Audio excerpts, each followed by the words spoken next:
जैसे ही किसी इंसान की मौत होती है तो उसके बॉडी का हर पार्ट काम करना बंद कर देता है, पर सिर्फ एक चीज को छोड़कर, उसका दिमाग। क्योंकि किसी इंसान की मौत भले ही क्यों ना हो जाए, उसके बॉडी के पार्ट्स भले ही काम करना बंद कर दें, पर उसका दिमाग तभी भी जिंदा रहता है, वो भी कम से कम 10 मिनटों तक। इवन ब्रेन ही वो बॉडी का ऐसा पार्ट है जो कि सबसे आखिर में मरता है। मतलब हॉस्पिटल में जब किसी पेशेंट को डेड डिक्लेयर कर दिया जाता है तो असल में उसका दिमाग अभी भी जिंदा रहता है। दरअसल मौत होने के बाद दिमाग बहुत सारे गामा वेव्स छोड़ता है, स्पेशली आपके पीछे वाले दिमाग में। यही दिमाग इंसान को सपने देखने, डिसीजन बनाने, नई चीजें सीखने और चीजों को याद करने में मदद करता है। और यही वो चीज है जो कि सबसे आखिर में मरती है।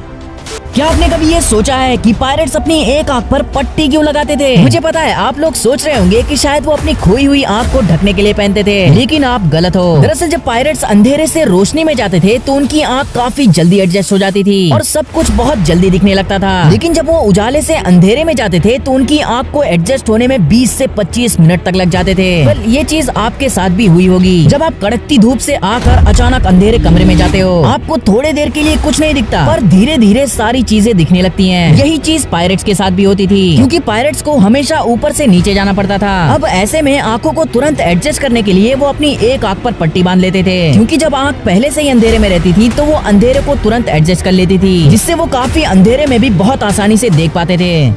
क्या आपने कभी ये सोचा है कि टीचर्स हमें ग्रेड देने के लिए ABCDF का यूज करती हैं, पर E का क्यों नहीं, जबकि D के बाद तो E आता है? दरअसल पहले के समय E लेटर का यूज ग्रेड के तौर पर किया जाता था, पर 1930s के बाद इसे यूज करना बंद कर दिया गया, क्योंकि E ग्रेड भले ही बेकार स्टूडेंट्स को मिलता था, पर बच्चे अपने पेरेंट्स को E का मतलब एक्सीलेंट बताते थे और उनके पेरेंट्स खुश हो जाते थे ये सोचकर कि हमारा बेटा तो बहुत होशियार है। लेकिन ये होशियारी ज्यादा दिन तक नहीं चल पाई, क्योंकि उसके बाद से E की जगह F का यूज किया जाने लगा, क्योंकि F का साफ साफ मतलब था फेल।